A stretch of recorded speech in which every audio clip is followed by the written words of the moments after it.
అదే RTV app వార్తల్ని క్షణాల్లో చదివే అవకాశం ఉంటుంది. ఒక న్యూస్ పేపర్, ఒక టెలివిజన్ ఛానల్ మీ చేతుల్లో ఎప్పుడూ ఉంటాయి. గన్నవరంలో ఒక గ్రామంలోకి తీసుకొని వెళ్ళి ఒక 3 రోజుల పాటు అక్కడ ఉంచారు.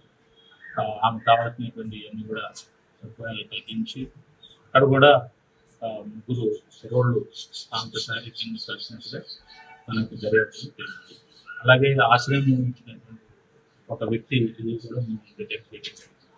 దీంట్లో భాగంగా మేము ఈరోజు వీరపనేని గూడానికే చెందినటువంటి బాణావత్ లక్ష్మణ జితేంద్ర కుమార్ నాయక్ అలియాస్ జిత్తు అంటారు. ఇతను 25 సంవత్సరాలు కన్నాపు ఏర్పడ్డాడు. అలాగే పగడాల హర్షవర్ధన్, ఇతన్ని సిద్ధు అంటారు. సో ఇతను కన్నాపు కోటేశ్వర 25 years. వీరిద్దరిని కూడా ఈరోజు అరెస్ట్ చేయడం జరిగింది. సో ఈ యొక్క దర్యాప్తుకి ప్రత్యేకంగా అడిషనల్ ఎస్పీ అడ్మిన్ని ఈ యొక్క దర్యాప్తుకి ఇన్వెస్టిగేటింగ్ ఆఫీసర్గా నియమించడం జరిగింది. సో ఈ యొక్క కేసులో సైంటిఫిక్ ఇన్వెస్టిగేషన్ జరుగుతోంది. దీనికి సంబంధించినటువంటి ఎలక్ట్రానిక్ ఎవిడెన్స్, డాక్యుమెంటరీ ఎవిడెన్స్, అట్లాగే సైంటిఫిక్ టూల్స్ని ఉపయోగించి ఈ యొక్క క్రైమ్స్ని రికన్స్ట్రక్షన్ చేసుకుంటూ దీన్ని చాలా పకడ్బందీగా ఈ కేసుని మేము నిర్మిస్తూ ఉన్నాము. దీన్ని త్వరితగతిన ఈ ట్రయల్లో దీన్ని ప్రవేశపెట్టి దీంట్లో కన్విక్షన్ను తీసుకురావాలనేటువంటి దృఢ సంకల్పంతో మా యొక్క ఆఫీస్ అందరూ కూడా దీన్ని 3 రోజులుగా ఇక్కడ ఉండి ఈ యొక్క కేసుని పూర్తి స్థాయిలో ఈ యొక్క విచారణని మేము దర్యాప్తు చేస్తున్నాం. సో ఇటువంటి సంఘటనలు చాలా దురదృష్టకరమైనటువంటి వెంటనే మా యొక్క సిబ్బంది స్పందించి ఈ యొక్క విషయంలో చాలా జాగ్రత్తతో వ్యవహరించారు. ఎక్కడ కూడా అలసత్వం లేకుండా ప్రత్యేకించి ఆత్కూరు ఎస్ఐ గారిని ఈ కేసు దర్యాప్తుకు సంబంధించి ఏ డ్యూటీస్ కూడా ఆయనకి ఇంట్రెస్ట్ చేయకుండా కంప్లీట్గా మానిటర్ చేస్తూ ఉన్నాము. సో ఈ యొక్క మనకి ఈ యొక్క ఇటువంటి సంఘటనలు మళ్ళీ పునరావృతం కాకుండా గ్రామ స్థాయిలో ఈ యొక్క అవేర్నెస్ క్యాంప్స్ కూడా మేము కండక్ట్ చేయాలనుకున్నాము. ఇటీవల కాలంలో ఈ ఆత్కూరు మండలంలో ఆత్కూరు గ్రామంలో కూడా మేము పల్లె నిద్ర అనేటువంటి కార్యక్రమం మేము చేపట్టిన విషయం మీ అందరికీ తెలిసిందే. అంతేకాకుండా గ్రామస్తులతో మాట్లాడి అక్కడ ఉన్నటువంటి ఇబ్బందులు, పోలీసు సేవలు ఏ రకంగా వారికి చేరాలి, ఇంకా ఏదైనా ఎక్స్పెక్టేషన్స్ కానీ వారికి ఇంకా ఉన్నాయా అనేటువంటి విషయం మేము తెలుసుకోవడం జరుగుతుంది. ఈ సందర్భంలో గ్రామంలో ఉన్నటువంటి అన్ని రకాలైనటువంటి సమస్యలు సీనియర్ ఆఫీసర్స్ ఇచ్చినప్పుడు వారి దృష్టిలో పెట్టడం జరుగుతుంది.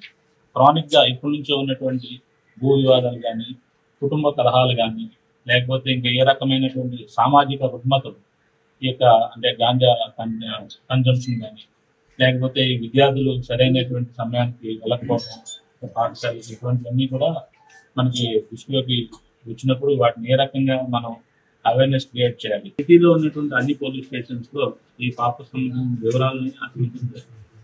సో ఇలాగ ఈ నేపథ్యం ఇలాగ కంటిన్యూ అవుతూ ఉంటుంది. సో ఈ యొక్క ఇంటెన్సిఫై చేశాము. ఈ యొక్క గాలింపు దర్యాప్తుని నేను ప్రత్యక్షంగా మానిటరింగ్ చేయడం జరిగింది. ఎప్పటికప్పుడు ఏం జరిగింది, ఎక్కడెక్కడ ఏ బృందం ఎక్కడెక్కడ పనిచేసింది అనేది నేను వివరాలు తెలుసుకోవడం జరిగింది. అంతేకాకుండా కేవలం వీరపనేని కాకుండా చుట్టుపక్కల ఉన్నటువంటి అన్ని గ్రామాల్లో కూడా వెతకడం జరిగింది. ఒకవేళ వాళ్ళ ఇంటికి వెళ్ళిందనే ఉద్దేశంతో జీకొండూరు మండలం కూడా అక్కడ ఉన్నా కూడా వెతికాం.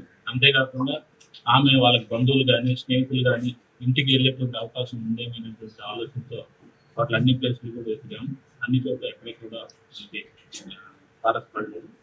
వెంటనే మనకి ఇలా చేస్తున్నప్పుడు మనకి 17వ తేదీ రాత్రి 11:30 ప్రాంతాల్లో మనకి మాచవరం పోలీస్ స్టేషన్ నుంచి మనకు కొంచెం ఇన్ఫర్మేషన్ వచ్చింది. పాప మీరు మిస్సింగ్ ఏదైతే చెప్పారో ఆ పాప సంబంధించినటువంటి వివరాలతో ఇక్కడ ఏమైనా వచ్చింది అంటే అప్పటికే తీవ్రమైన గాలింపు చర్యలు ఎస్ఐ గారు సురేష్ గారు ఆ పోలీస్ స్టేషన్ వెళ్ళి ఆ పాపను తీసుకుని అలాగే ఆ పాపతో ఏం జరిగింది, ఎక్కడున్నది ఇవన్నీ కూడా వివరాలు ఇమీడియట్గా ఆ పాప మహిళ కాబట్టి వెంటనే మహిళా ఎస్ఐని తీసుకొని వచ్చి ఆ పాపతో కంప్లీట్గా విచారణ ఏం జరిగిందని కూడా విచారణ చేయడం జరిగింది. దీంట్లో మనం పరిశీలించినట్లయితే ఆమెకి అన్ని వివరాలు చెప్పింది. 18వ తారీఖు ఉదయం 10:30 అన్ని వివరాలు చెప్పింది. ఇది ఏం జరిగిందంటే ఈ పాప ఏదో చిన్న గొడవ జరిగినటువంటి నేపథ్యంలో ఆ ఇంటి నుంచి మీ నాన్నగారికి చెప్తాను ఈ గొడవకు కారణం మా ఇంట్లో గొడవ కారణం అని ఆ పిల్లకి అనేసరికి నేను నాన్నకి ఫోన్ చేస్తాను, ఆయన వచ్చి తీసుకుని వెళ్ళిపోతాడు అని చెప్పింది. స్వతహాగా ఆ పాపకి తండ్రి అంటే కొంచెం భయం ఉంది, ఎందుకంటే ఈ పాప 6th క్లాస్ డ్రాప్ అవుట్ ఉంది. సో చదువుగానే ఇంట్లో ఉండిపోతుంది. సో ఈ నేపథ్యంలో బాగా భయపడి మా నాన్నగారికి ఎలా పంపించేస్తారేమో మళ్ళీ అనుకుంటాడు. ఈ నేపథ్యంలో అక్కడ కొన్ని అవుట్కట్స్లో ఉన్నటువంటి లేఅవుట్లో ఇద్దరు వాళ్ళు అక్కడ నేను గమనించాను. ఈమె ఈ యొక్క కండిషన్ని వాళ్ళు అడ్వాంటేజ్ ఆ పాపతో శారీరకంగా జరిగింది. మరలా వాళ్ళు ఆ ఇద్దరు కూడా అడిగారు ఎక్కడికి వెళ్ళాలి, డ్రాప్ చేస్తామంటే ఇంటికి వెళ్ళాలని చెప్పడం.